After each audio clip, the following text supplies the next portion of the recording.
ele designa competências conferidas ao administrador, em regra, ao chefe do Poder Executivo, para ele editar atos normativos que assumam a forma de decretos. Veja bem. Então, a gente conversou que o poder regulamentar também é considerado poder normativo, né? Ou são aquela classificação de atos normativos. Então, quando existem aí a edição de atos gerais, né, para complementar ou regulamentar uma lei, é o chefe do Poder Executivo que pode editar esses atos. Via de regra, aí seriam decretos, né, para poder regulamentar, esmiuçar alguma matéria já né, que estivesse sendo tratada em uma lei ordinária, tá? E aí os decretos, que são aí os melhores exemplos, né, então, de poder regulamentar, de poder normativo, eles podem ser classificados em decretos de execução, regulamentares e autônomos. São previstos lá no artigo 84, inciso 6 da Constituição Federal. No Brasil, diversas autoridades administrativas, que não só o chefe do executivo, eles editam atos normativos. Agora, decreto, só o chefe do executivo. Tal competência deriva do poder normativo de administração pública. Isso a gente também conversou na aula de atos. Então, nem todos os atos normativos são só decretos. Existem os regulamentos, as portarias, os regimentos, tudo isso a gente conversou na aula passada. Quando eu falar em decreto, só o chefe do executivo. Mas, então, é possível que outros atos normativos, que não os decretos, sejam praticados por outros chefes de outros poderes. Tá? Com relação aos decretos, a classificação dos decretos, nós temos aí decreto de execução regulamentares. O decreto de execução, então, ele busca a fiel execução de uma lei. São regras jurídicas gerais, abstratas e impessoais, editadas em função de uma lei. A grande diferença é que os decretos, gente, eles jamais podem inovar na ordem jurídica. Eles vão vir para esmiuçar, detalhar algo que já está previsto na lei. Tá? Então, é uma busca fiel aí da execução da lei. Essa seria a melhor característica deles, tá? O regulamentar, ele é expedido com uma estrita finalidade de produzir as disposições operacionais uniformizadoras necessárias à execução da lei, cuja aplicação demande de uma atuação da administração pública. Um exemplo que nós teríamos de decreto regulamentar seria o decreto que trata do imposto de renda. Ele vem aqui para poder trazer comandos operacionais de como será a arrecadação, principalmente no que se refere ao imposto de renda da pessoa jurídica, tá? Então, o decreto regulamentar, ele tem uma finalidade de mais de disposições operacionais e uniformizadoras, para a gente saber exatamente como é que vai se implementar aquela lei. Então, por exemplo, essa lei que trouxe agora esse benefício que é pago, né, que será pago aos profissionais autônomos, e como que isso vai se realizar na prática, como isso vai se operacionalizar, isso veio com certeza através da expedição de um decreto regulamentar, certo? Pelo presidente do presidente da República, nesse exemplo que eu dou. Bom, o fundamento de todos eles, né? Na verdade, desses decretos, é o artigo 84, tá? 84 da Constituição Federal. Qual é a característica desses poderes, né? Desses poderes regulamentares ou desses poderes normativos, né? A regra, gente, é que não se delega, né, a uma competência de se criar normas. Então, na regra geral, eles não são passíveis de delegação. Eles não podem inovar na ordem jurídica, isso eu já comentei com vocês também, eles não podem extrapolar o que está na lei, né?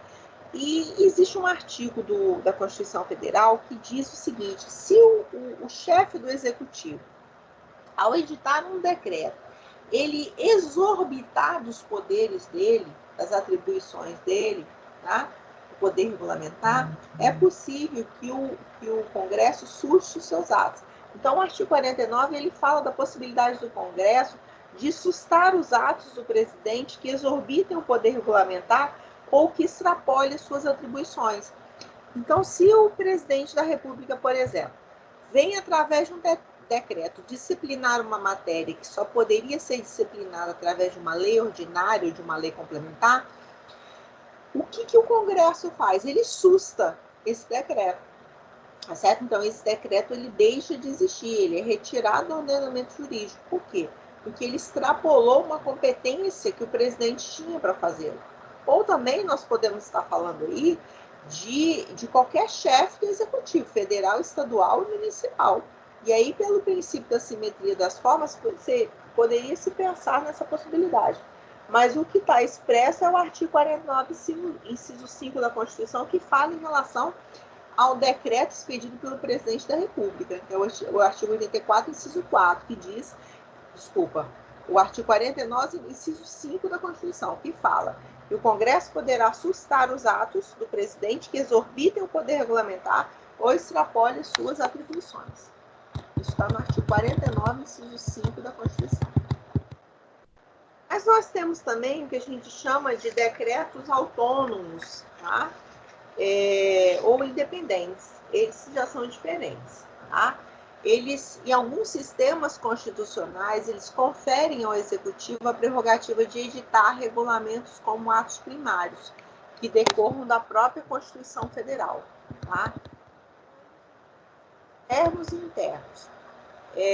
O artigo 84, inciso 6 da Constituição, fala quando é possível a prática de um decreto, né, a expedição de um decreto pelo chefe do Executivo.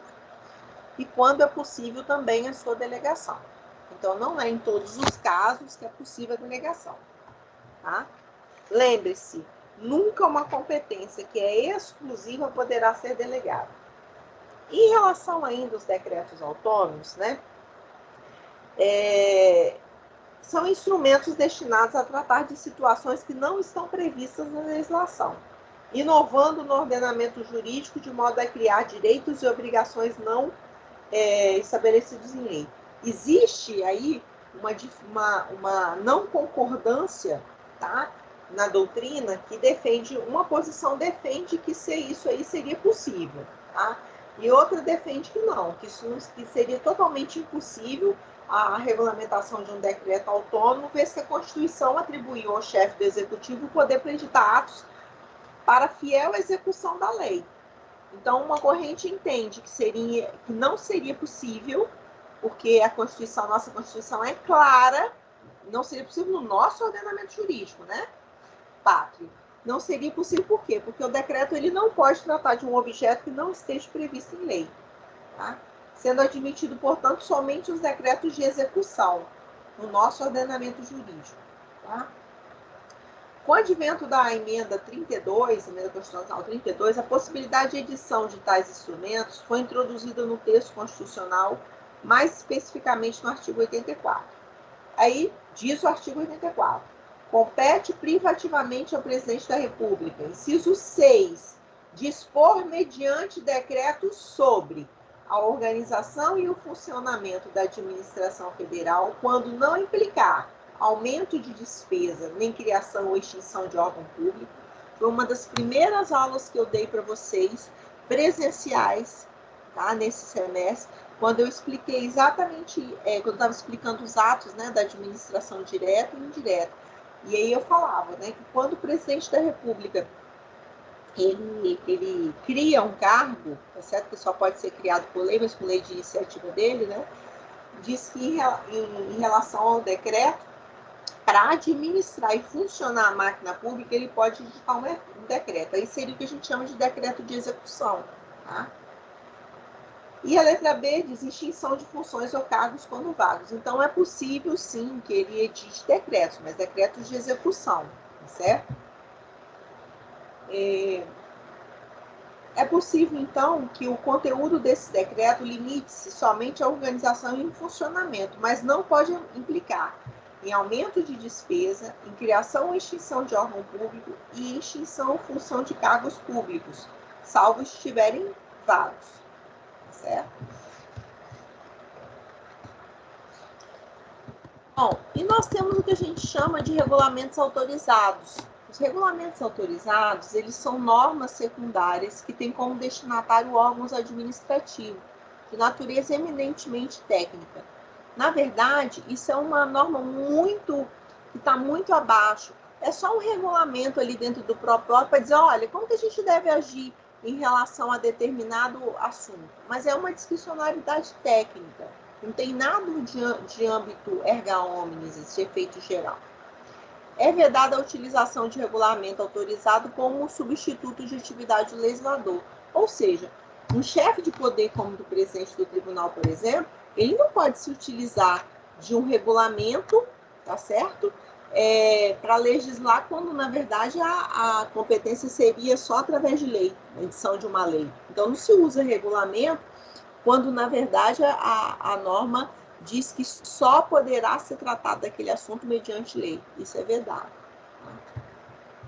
É claro que se já existe um assunto ali e você só quer trazer uma determinação na esfera administrativa de como os agentes devem agir, por exemplo, em relação àquela lei, aí solta um regulamento autorizativo. A fixação de normas técnicas, os parâmetros e diretrizes devem constar na lei, que foi o que eu falei para vocês, já que os decretos, eles vêm só, os decretos, os regulamentos, vêm sempre como complemento, eles não inovam no ordenamento jurídico. E é vedada a delegação legislativa em branco. Bom, você não pode dar, né? A lei não pode simplesmente dar um cheque em branco para que qualquer outra pessoa possa editar uma norma, tá certo? E o controle judicial, gente? É possível o controle judicial? Um decreto autônomo, em tese, sim. Você pode atacar ele viadinho, que a gente fala. Então, se existe um decreto autônomo em que o presidente da República age, esses decretos autônomos, gente, na verdade verdadeira, deixa eu explicar uma coisa para você. Eles caíram em desuso, né? Eu vou te explicar por que um decreto desse aqui, autônomo, ele caiu em desuso. Porque, olha só, repare comigo, quando o chefe do Executivo Federal, o presidente da República, ele quer legislar, entre aspas, porque ele não legisla, né? Seria como uma função atípica, seria uma função atípica dele, mas quando ele quer tratar de determinado assunto, o que ele faz? Ele lança uma MP, né? Então, ele edita uma medida provisória, por isso que a gente fala, né, entre aspas, é como se o presidente estivesse legislando. Ele lança uma medida provisória e depois, ou seja, primeiro ele age, primeiro ele lança a medida provisória, que poderá ser convertida em lei no prazo de 60, podendo ser prorrogado por mais 60 dias. Se der de 120 dias o Congresso não converter essa medida, essa MP em lei, ela vai deixar de existir, ela vai cair, tudo bem? Mas olha só, primeiro ele age, depois ele pede autorização do Congresso. Para que ele vai fazer um decreto autônomo, que é exatamente a via inversa? Ele precisa de primeiro autorização do Congresso para editar um decreto autônomo, para depois editar. Então não tem sentido. Os decretos autônomos, eles caíram em desuso. Por quê? Desculpa, os decretos-leis. Eles caíram, nesse caso aí, em desuso, porque ele não precisa de pedir permissão, ele já tem um cheque em branco, que nada mais é do que a medida provisória. Então, primeiro ele edita a medida provisória, depois o Congresso concorda ou não concorda, converte ou não converte em lei. Entende? Então, para que ele vai fazer a via contrária? Primeiro pedir autorização para depois... Né? Não teria sentido.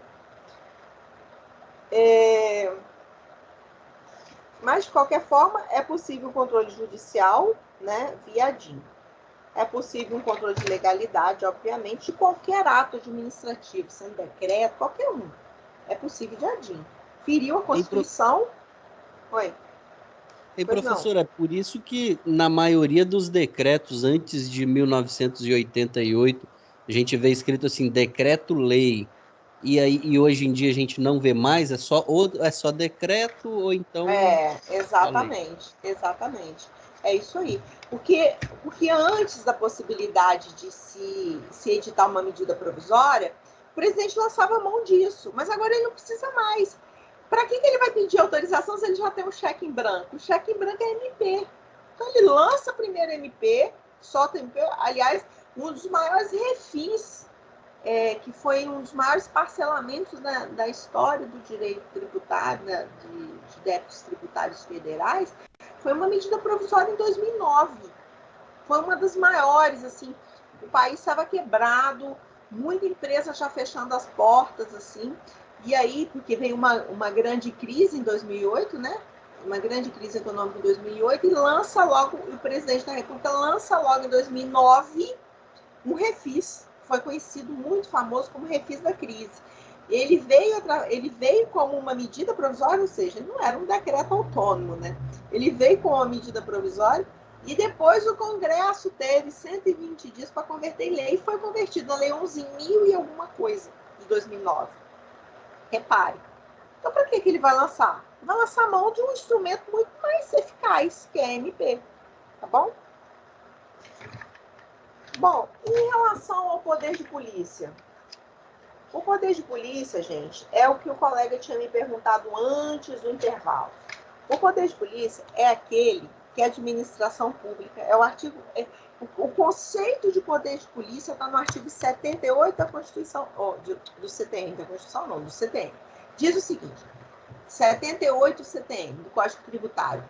Considera-se poder de polícia a atividade da administração pública que, limitando ou disciplinando direito, interesse ou liberdade, regula a prática de um ato ou abstenção de um fato, em razão de interesse público concernente à segurança, à higiene, à ordem, aos costumes, à disciplina de produção e de mercado, ao exercício de certas atividades econômicas dependentes de concessão ou autorização do poder público, à tranquilidade pública e ao respeito à propriedade e direitos individuais e coletivos. Olha só. Parágrafo único. Considera-se regular o exercício do poder de polícia quando desempenhado pelo órgão competente nos limites da lei aplicável, com observância do processo legal e tratando-se de atividade que a lei tenha como discricionário sem abuso ou desvio do poder. Olha só que interessante. Esse poder de polícia, então, gente, nada mais é do que o colega estava conversando antes do intervalo. Não existe aqui uma hierarquia e nem um poder disciplinar. Nesse caso do poder de polícia, eu não sou servidora pública, eu não sou agente público, eu não tenho um superior hierárquico me controlando, me fiscalizando e me punindo. Eu não tenho um vínculo com a administração pública nenhuma, eu não tenho contrato nenhum com a administração pública, eu sou uma pessoa comum, que, por exemplo, tem um estabelecimento comercial. Eu tenho um estabelecimento comercial, sou visitada pelo poder público, fiscalizada ali, né, no âmbito da fiscalização, no sentido lato sensu de verificar se tudo certo com a minha atividade comercial. E aí, chegando lá, verifica-se que eu estou com mercadoria vencida no meu estabelecimento. Alimentos vencidos no freezer na iminência de vencer. Veja bem, a administração pública, o que ela faz? Utilizando de um poder que ela tem, um poder de proteger a coletividade em relação à saúde, à vida, né, de todos nós, de tirar aquela mercadoria, prender aquela mercadoria que está ali vencida. Quando ele faz, ele está proibindo aquele proprietário daquele estabelecimento de comercializar. É por isso que a gente fala em obrigar a prática de um ato ou abstenção de um fato. Eu estou me abstendo de vender uma mercadoria. Por quê? Porque o poder público, utilizando-se desse poder maior que é o poder de polícia, ele vem e atinge o particular. Quando o poder público te multa, porque você parou o seu carro na frente de um estacionamento, de uma vaga de garagem, não estacione, ele está aplicando uma multa, ele está usando o poder de polícia. Porque você não tem vínculo nenhum com a administração, você tem um carro. E você descumpriu uma lei, né? Você descumpriu um artigo do Código de Trânsito. E você não podia ter descumprido. Então, se existe uma lei, né, o administrador público pode te punir aplicando o que a gente chama de poder de polícia. Tá? Então, o poder de polícia é igual o colega falou. Então, quando eu não tenho vínculo nenhum com a administração, que tipo de sanção que pode me ser aplicada? Por causa do poder de polícia. É um instrumento conferido ao administrador que lhe permite condicionar, restringir, frenar o exercício de atividade, o uso e o gozo de bens e direitos pelos particulares em nome de quê? Do interesse coletivo. Então, por exemplo, vou te dar outro exemplo de poder de polícia. Há um tempo atrás, quando eu cheguei lá em Belo Horizonte, muitos anos atrás, minha irmã mora lá, eu ia sempre visitá-la. E aí, uma vez, eu voltando do aeroporto de Confins, né, quase 40 quilômetros até chegar lá no centro de Belo Horizonte, eu comecei a observar isso há muitos anos, há mais de 10 anos. A Mariana, que era minha sobrinha, era pequena. Eu vi que tinha outdoor espalhado para todo lado de Belo Horizonte. Mas era um outdoor colado no outro. Tinha aqueles pontos de ônibus, e em cima você olhava assim, tinha um outdoor pregado no outro. Não tinha espaçamento, não.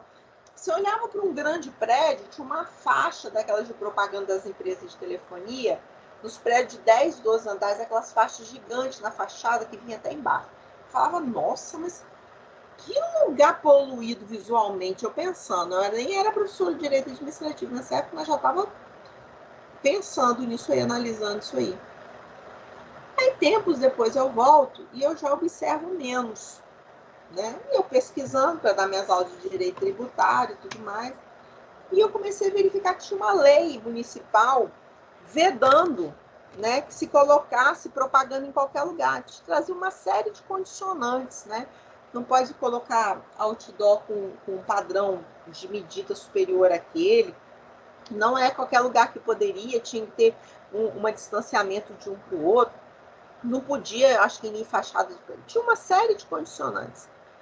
E aí eu te pergunto, se uma empresa dessa de publicidade, ela pega e descumpre e coloca um outdoor no lugar que é proibido por uma lei municipal, pela lei municipal lá de BH, o que ela pode sofrer? Ela pode sofrer uma sanção.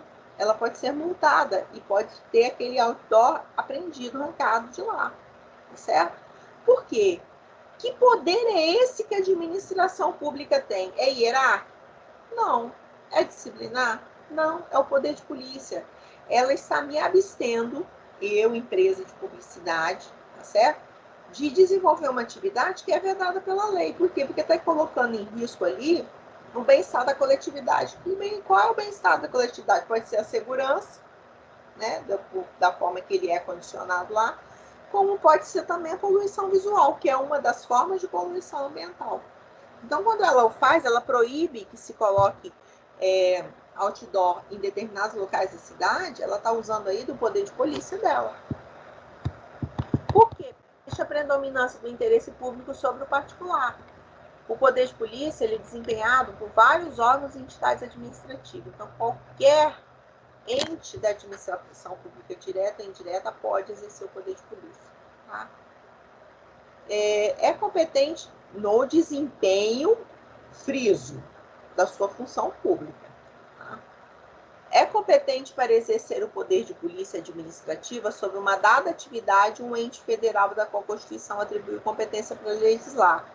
Então, é possível, por exemplo, a competência para o planejamento e o controle do uso e ocupação do solo é dos municípios. Esse exemplo que eu acabei de falar, que quem regulamenta o uso e o planejamento do solo, né, que é o zoneamento urbano, é exatamente o município. A eles cabe o exercício do poder de polícia relacionado com a concessão de licença para edificação, a localização e funcionamento para aplicação de sanções. Então, até mesmo se você vai pedir uma licença de construção, a gente já estudou isso na aula passada, isso é um ato administrativo vinculado, né? Porque se você preenche os requisitos para obter licença de construção, a administração é obrigada a conceder. Mas veja bem, se você descumpre, o que ela faz com você? Caça a sua licença. Quando ela caça a sua licença, revoga a sua licença, ela está usando o quê? Do poder de polícia dela. Então, repare, o que difere o poder de polícia do poder hierárquico e do poder disciplinar? Lembra, conceito de poder de polícia no artigo 78 do Código Tributário. O que faz com que ele seja diferente dos demais é que não existe aí um vínculo do particular com a administração pública. Nem porque a pessoa é servidora, nem porque ela tem contrato nenhum com a administração pública. Ela é um particular. Ela é um particular. Eu, como você, como qualquer um de nós, que estamos sujeitos aqui a um controle da administração pública que toma por bem e toma por valor, né, a proteção do interesse da coletividade, concernente à saúde, à higiene, à segurança, tá? À produção. E professoras, só para poder, porque assim, não desceu redondinho aqui o conceito de poder de polícia está no CTN. De repente tem algum motivo aí que eu não tô conseguindo tal. Mas por que no CTN o conceito? Então, olha só. O CTN, ele é de 1966, tá certo? É possível que você encontre em conceitos, por exemplo, você sabe que o conceito de funcionário público está no Código Penal? Está no Código Penal. Então, é necessário, não é verdade isso? Então, quando Sim. você quer tratar de funcionário público, você quer o conceito, você vai lá para o direito penal, né? Que é um conceito jurídico, nesse caso não é indeterminado, ele é determinado, né? É porque existe ali uma conceituação trazida pela lei. O que acontece? O direito administrativo e o direito tributário e o constitucional, eles andam os três juntinhos.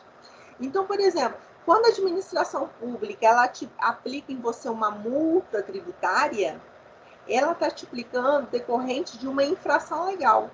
Quando ela te obriga à prática de uma obrigação acessória e você não cumpre a obrigação acessória e ela te aplica uma multa, ela está utilizando o quê? Do poder de polícia dela. Então, o poder de polícia é muito utilizado em direito tributário.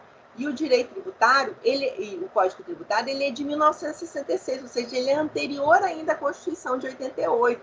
E o direito administrativo, ele não é codificado. O direito administrativo, ele é todo formado por leis esparsas. Então, quando o Código Tributário surgiu, ainda sob a égide da outra Constituição, e não a de 88, precisaria se trazer um conceito do que seria esse poder que a administração tem de impor isso, essas penalidades a gente, principalmente na esfera tributária. Aí ele veio conceituando o artigo 78, veio dentro do CTN. Entendeu agora? Entendi, perfeito. Eu, assim, se a senhora me permitir fazer uma outra pergunta, referente assim, a gente está estudando o poder de polícia que é utilizado pela administração pública, né? Em qualquer das suas searas, em qualquer da sua esfera administrativa, esfera tributária, e por qualquer chefe de poder. Exatamente. E aí, o que acontece? Existe uma situação também no Código Penal, que a senhora citou aí, em que um particular pode efetuar uma prisão, por exemplo, se ela ocorrer em flagrante delito. Nesse momento, o particular também está usando o poder de polícia ou não? É uma outra situação? Não, ali tem a ver com aquele que a gente falou, que não entra na esfera do direito administrativo, que é o jus puniendi. Não tem nada a ver com o poder de polícia. O poder de polícia, ele só pode ser utilizado pela administração pública para as infrações administrativas. E você está dizendo ali de uma infração penal. Então, o poder de polícia, ele só se refere às infrações administrativas. Então, o exemplo que eu te dei, de que é aplicada uma multa porque você parou no lugar errado, aquilo é uma infração administrativa. Ou porque você colocou um outdoor onde você não podia colocar, é uma infração administrativa. Ou porque você construiu um prédio com uma distância inferior de 1,5 m, 2 metros, porque a lei fala que você tem que manter, acho que 2 ou 3 metros, não me recordo agora, em Linhares. Mas você tem que manter da construção de um por outro. Então, você está falando de um ilícito administrativo. Quando você fala da prisão, você está falando de um ilícito penal. Tá? Podemos seguir? Positivo. Bom, os atos de poder de polícia podem ser preventivos ou repressivos. Preventivo, eles vêm como normas, né, que limitam a atuação do particular em razão do interesse coletivo. Então, quando eu disse para você que existe uma lei dizendo que não se pode colocar o outdoor lá, aquilo é o poder de polícia de forma preventiva. Ele vem aqui através de uma norma, né?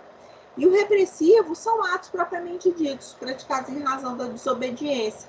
É o fechamento de estabelecimento, uma multa administrativa, apreensão de mercadoria, tá? E o fiscalizador visam também a prevenção, pesos e medidas, né? Então, se existem ali, você sabe que o Inmetro, de tempos em tempos, ele exige que você que trabalhe com balança comprove que elas estão aferidas, né? Isso é feito através de o poder de polícia fiscalizador. Aqueles radares de trânsito também é fiscalizador.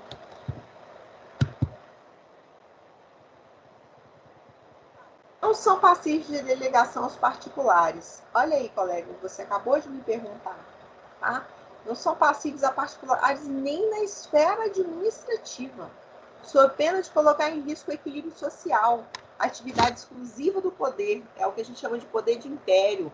Isso foi objeto de uma ADIM 1717 do Distrito Federal. Se quiser ler mais sobre o tema, tem um número de um RESP aí, tá? De Minas Gerais, que eu coloquei aí no material de vocês. Não pode ser delegado, muito menos a particular, né? Atributos. Atributos de quê, gente? Atributos do poder de polícia, tá? Ele é tão mais usado que todos os outros. Você tem uma ideia por que ele é muito mais usado que os outros? Porque ele pode ser aplicado a todos os particulares. Eu não preciso ter um vínculo, eu não preciso ser servidora pública, eu não preciso ter contrato administrativo, eu não preciso ter vínculo nenhum com a administração pública para que eu seja obrigada a praticar um ato ou abster-me de praticar por causa do poder de polícia. Então, os atributos dele é discricionalidade, o que traz uma razoável liberdade de atuação, né? Porque o administrador, ele escolhe o motivo, né? Dentro dos limites legais, também o conteúdo do que ele vai praticar. Então, quando eu digo para você que o poder de polícia ele tem uma certa discricionalidade, a gente tem que tomar muito cuidado com isso. Por quê? Aquele exemplo que eu te dei da gradação das medidas que são aplicadas àquele estabelecimento que infringiu, veja bem, a discricionalidade ela é determinada até um certo ponto. Por quê? Porque a lei ela traz a penalidade para cada caso. E ela diz o seguinte, que inicialmente a primeira forma de sanção é a advertência. Então, você não pode, como administrador, por isso que a discricionalidade também, ela tem um limite. Não é assim, restrita, não. Você, administrador, você também tem um limite. Sabe por quê? Porque se existe uma gradação, e foi isso que eu usei na minha defesa administrativa do meu cliente, se existe uma gradação que fala que se tem que começar com advertência, nesse exemplo que eu te dei, não se pode já a primeira penalidade aplicada ser a interdição de estabelecimento, não, como sendo a primeira. Essa é a mais gravosa. Então, veja bem, a própria lei fala que tem que existir uma gradação, diferente do caso da apreensão de mercadoria. Aí não. Você não vai advertir e deixar a mercadoria estragada lá. Ele vai advertir, não, ele vai lavrar um auto de infração e já vai apreender a mercadoria. Por quê? Porque não, já existe uma previsão específica para esse tipo de coisa, uma previsão na lei, tá certo? Autoexecutoriedade. O poder de polícia é executório. Você imagina se o administrador público tivesse que pedir permissão ao judiciário para prender sua mercadoria? Permissão ao judiciário para tirar a música do seu estabelecimento comercial? Tivesse que pedir autorização ao judiciário através de uma ação para aplicar uma multa sua? Nossa senhora, a gente ia viver cercado aí de legalidades sendo praticadas aí em toda esquina, né? Então, ensejam a imediata e direta execução pela própria administração. Não depende de ordem judicial, tá? Mas, como eu disse, o ato administrativo, qualquer que seja ele, tanto vinculado quanto discricionário, pode ser questionada a sua legalidade no Poder Judiciário. Você não questiona controle de mérito, mas controle de legalidade do ato, sim. Certo? E a exigibilidade, gente? A autoexecutoriedade, ela é possível? É possível. Então, o poder de polícia, ele pode ser autoexecutório? Pode, mas cuidado com a multa. A multa, ela não é autoexecutória. Já conversei isso com vocês na aula passada.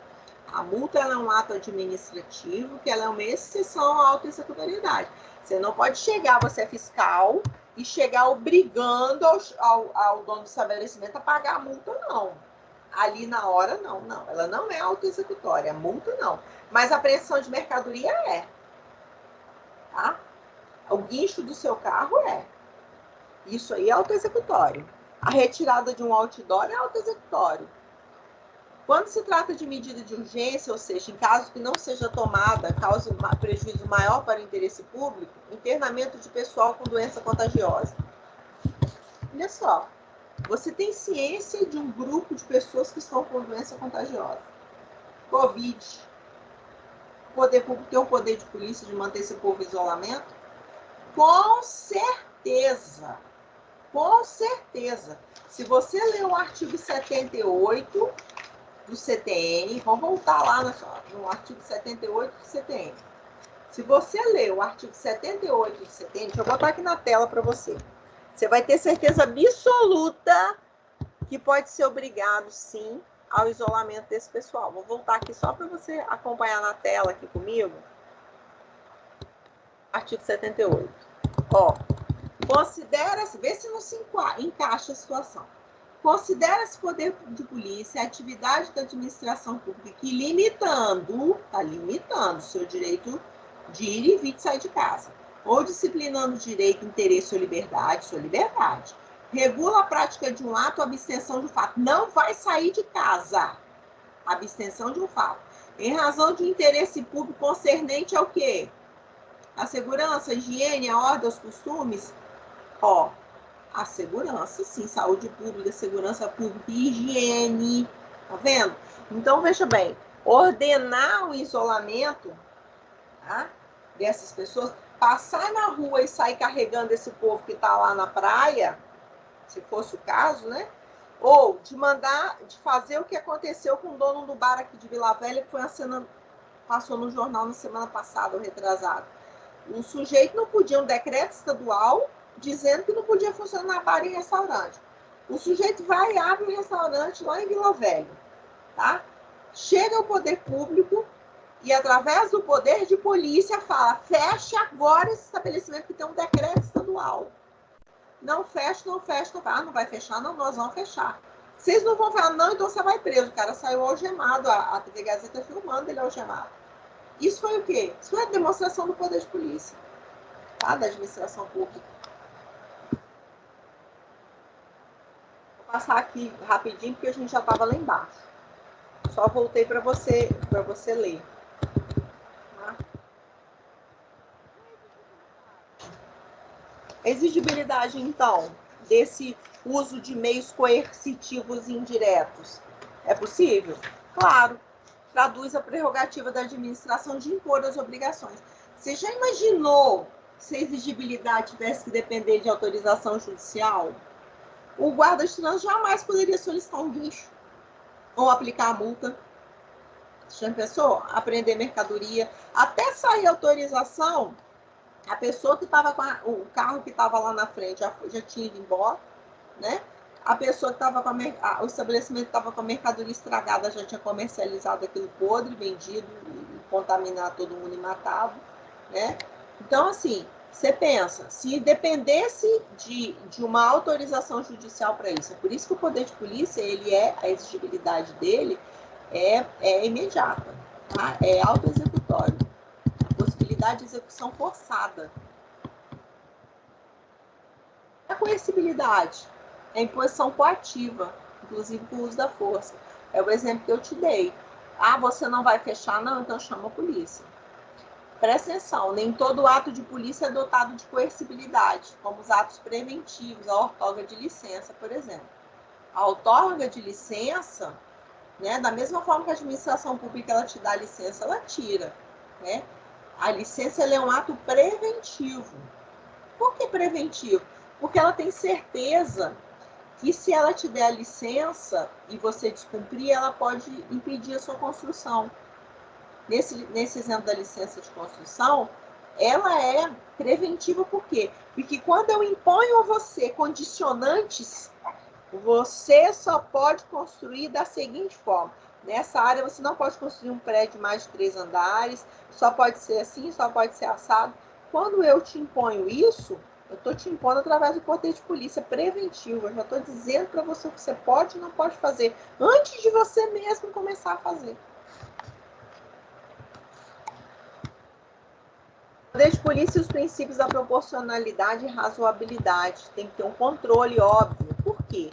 Porque se o poder de polícia ele extrapolar no ato discricionário, ou seja, o poder de polícia ele está presente tanto nos atos vinculados quanto nos atos discricionários.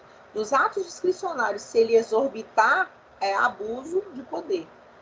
Tá? E não confundir poder de polícia administrativa com poder de polícia judiciária, né? Que é o que o colega estava falando ali da ordem de prisão e tudo mais.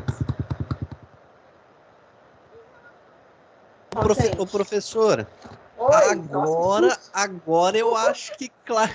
Oi, desculpa. Assustei. Cheguei a pular na cadeira, ele deu um oi, professor, aqui. Falando sério, fala, colega. Oh, meu Deus, desculpa. Fala, colega. Bom, a gente está ao vivo, né? O bom é isso, né? O bom é isso. Não, fala, desculpa, assim, é porque na hora que a senhora colocou aí a diferença entre poder de polícia administrativo e poder de polícia judiciário, aí sim ficou muito claro para mim aquela questão. Isso aí.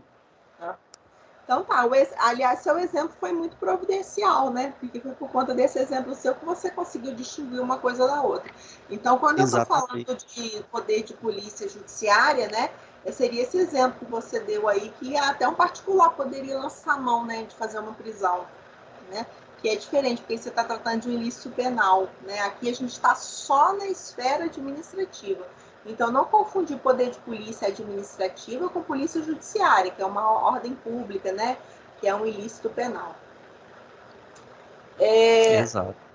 E aí você fala assim, tá, mas olha só, esse poder de polícia ele pode ser usado a qualquer tempo? Isso não vai prescrever nunca, não?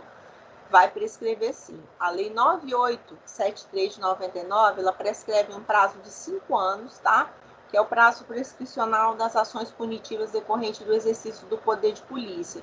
Então, veja bem, esse exemplo que eu te dei aí de por exemplo, impedimento de você construir, né? Impedimento de você construir, a cassação de uma licença sua. Então, todo poder de polícia, ele tem esse prazo de 5 anos para que ele seja intentado. Passou desse prazo aí, já não cabe mais, é um prazo prescricional. Tá? Ou seja, não é um prazo decadencial, não. Porque isso você estudou em direito civil, a diferença de decadência para prescrição. A prescrição é o direito da administração pública de entrar com ação na justiça, né? Para poder fazer cumprir aí esse poder de polícia que não foi cumprido, né? Vamos dizer que seja isso, né? Ela tem 5 anos para propor essa ação, tá? Não decai o direito dela, não. Prescreve. É diferente. Bom, deixa eu ver se eu tenho mais alguma observação para fazer para vocês em relação ao poder de polícia. Só um momentinho. Se alguém tiver alguma pergunta, já vai pensando aí, tá? Então, resumindo aqui, só para você ficar bem claro isso para você. Quando eu tenho uma penalidade aplicada a um servidor, eu posso ter aí o poder disciplinar, tá certo? Ou o poder hierárquico, se for dentro do mesmo órgão, tá?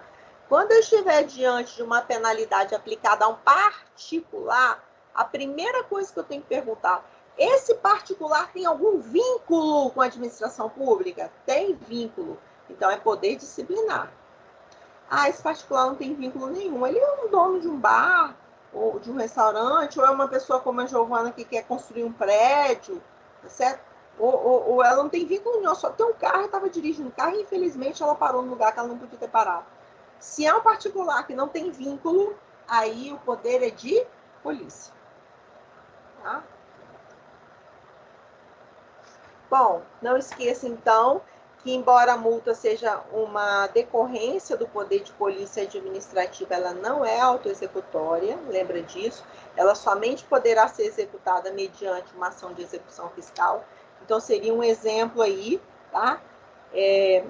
De não autoexecutoriedade. A multa, apesar dela ser decorrente do poder de polícia, ela não é autoexecutória, como é a apreensão de mercadorias, interdição de estabelecimento, guincho do seu carro.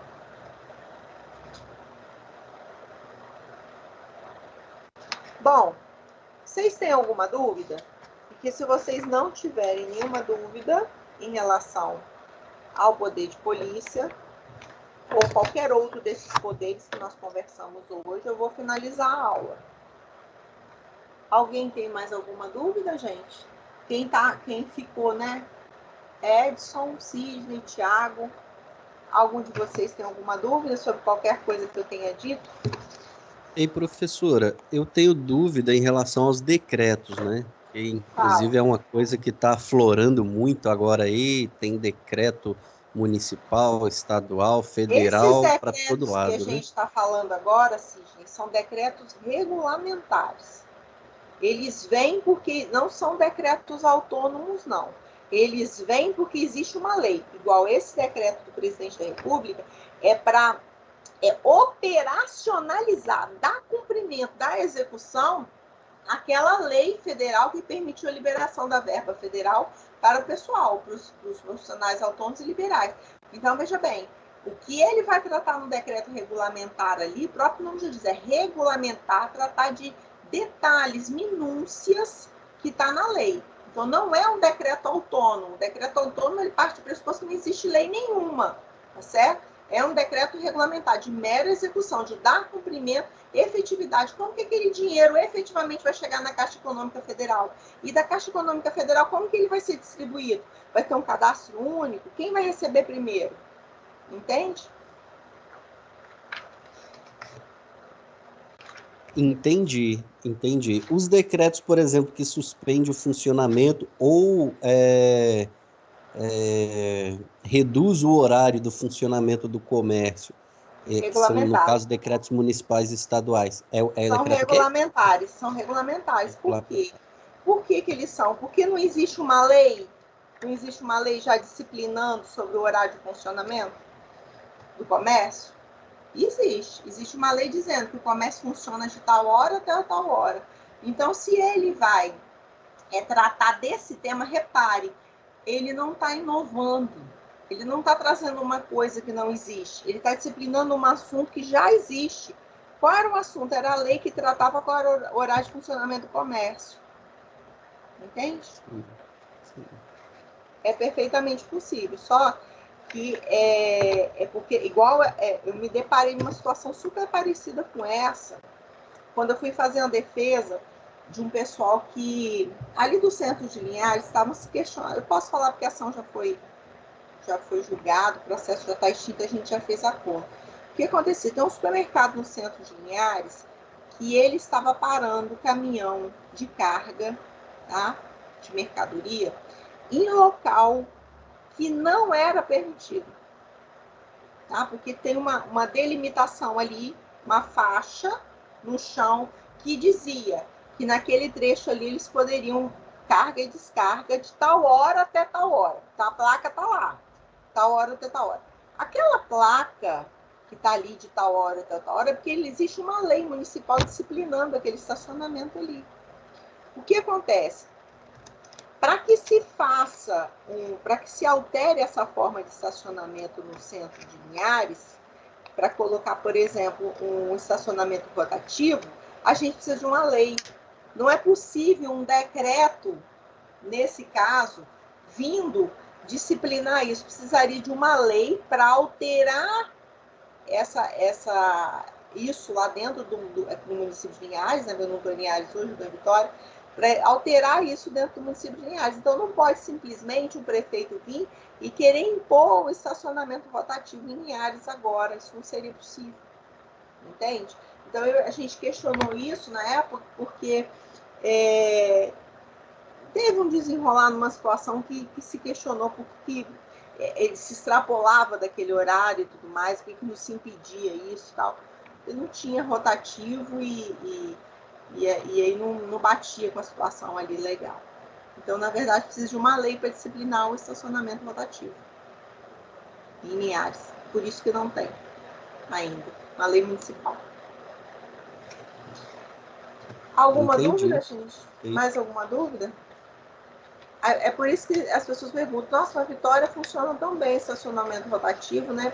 Por que já não se põe? Não se põe porque de uma lei que tem que ser aprovada lá pela Câmara de Vereadores de Linhares, né? E ainda não tem. É assunto de interesse local, né? Então cabe ao município decidir. Tudo bem, meus amores?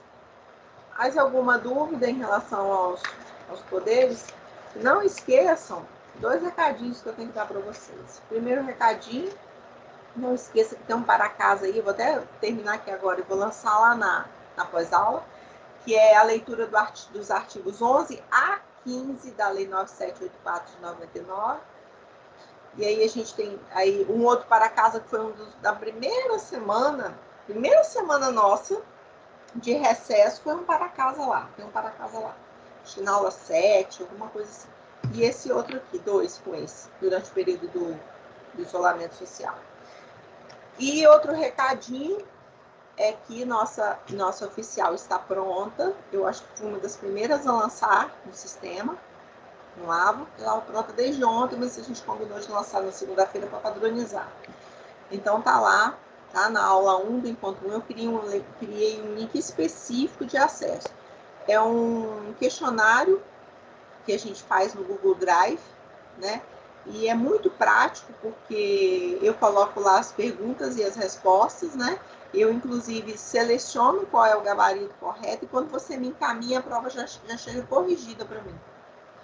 É um espetáculo. Eu adorei essa forma de fazer. E para você é super fácil, porque ele é passo a passo. A primeira parte você preenche lá com seus dados, seu período e tal. E a segunda parte já é a resposta das perguntas. Então, lembrando que a nossa oficial, eu mandei um link para os líderes de turma, eu coloquei no AVA, tá? Então, ou você entra no AVA, ou você pega com o seu líder de turma, e você já entra direto lá e já responde. Lembrando que o prazo para entrega da oficial é até dia 24/4. Tá bom? E professora, deixa eu perguntar, esse link que está lá, eu abri ele uma vez, eu preciso necessariamente completar a prova ali na hora que eu abri? Por que eu estou perguntando? Porque eu nem cliquei ainda, porque eu não tirei o tempo, né, para responder a prova. Você pode clicar. Ele só tem valor quando você finaliza o envio. Porque ele também não tem prazo para você fazer. Ele é um formulário que você pode fazer, você só não pode enviar ele se você não tiver certeza. Então, a segunda parte dele, no finalzinho, tem o enviar. Se você não enviou, não tem problema. Agora, se você enviar, só considera aquele. Então, você pode abrir sem enviar. Só que, veja bem, você só passa para a segunda parte se você preencher a primeira. Você tem que preencher a primeira, que são os seus dados todinhos, para você passar para a segunda parte, que são as perguntas, propriamente disso, da prova. Você pode preencher tudinho e enviar. Só vai valer para mim o dia que você enviar. E só vale um envio, que é o primeiro que você fizer. Se você se enganar e mandar o primeiro sem terminar, já era. Apesar de que não tem como você não terminar, vou te explicar por quê. Porque todas as perguntas eu cliquei no campo obrigatório. Então, você não consegue enviar nenhuma se você você não consegue enviar a sua prova para mim se ficar faltando uma questão sua, você não envia. Porque vai aparecer para você preenchimento obrigatório, preenchimento obrigatório. Eu travei. Você só manda depois que você fechar todos. Entendeu? Entendi. Você clicar em todas. Foi uma orientação que a Juliana nos deu, né? Então a gente já recebeu essa determinação pronta. Eu achei muito legal. Se eu tivesse feito isso com a parcial, acho que tinha Já tá Sim, sim. Não, professora, para mim tá perfeito, não tem até porque assim, eu nunca acreditei que a prova em si é o que determina se o aluno sabe ou não sabe, né? Mesmo a prova presencial, que vai determinar isso é os estudos dele, porque muito embora às vezes um aluno tire uma nota baixa, não significa aquilo que ele não sabe, né? Ele pode saber e na hora lá, por algum motivo, né, alguma questão emocional ali, ele não conseguiu responder a prova. Então, a prova é só um mecanismo para aferir a passagem de semestre e tal, mas independente se ela é aplicada presencialmente ou virtualmente, para mim tá ok, tá tranquilo, tamo junto aí. Beleza. Não tem nada que eu não tenha dito, tá? Tudo que está lá na prova é matéria que a gente estudou até a aula passada, até atos administrativos. Então, não tem poderes nessa prova, porque poderes eu estou dando hoje, né? Então, poderes não caiu. Caiu tudo o que a gente conversou até a aula passada, está muito tranquilo. Eu tive o maior cuidado de selecionar as questões de concurso, são todas questões de concurso, tá? E eu tive cuidado de selecionar com base no que a gente viu. Então, se você assistiu minhas aulas aqui pela internet, ao vivo, gravada, você faz sem precisar consultar absolutamente nada. Tá bom? Bacana, Gente, show de bola. se vocês não têm nada para perguntar, eu vou finalizando então a aula, tá bom? Vou desejando a vocês aí uma boa noite, uma semana abençoada. E aí, até semana que vem, se Deus quiser. Tá bom? Beijo, boa noite. Boa noite. Falou, boa noite, abraço.